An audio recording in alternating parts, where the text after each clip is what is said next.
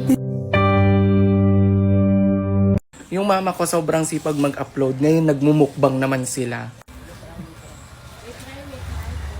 Hoy, ano yan?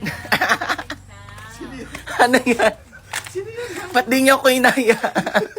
Nagmumukbang kayo? Hindi kami nagtanga, nag-ano kami yun. Ba't hindi niyo ko inaya dyan? Philippines na. Ha? Sumali ka. We try Ano? food in the Philippines now. We try Philippines food now. Ano, we try food in the Philippines. Hindi niyo ko inaya. Ang sasarap pati ng pagkain niyo ha. May sili pa.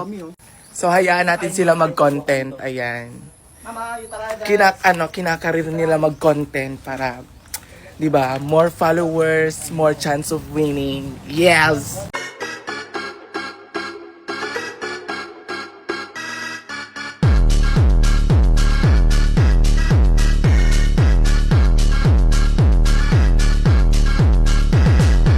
Yung ulam namin ngayon, kinikrave ko talaga siya, yung munggo. Tapos ganito yung ginawa ng ganito yung munggo na ginawa namin.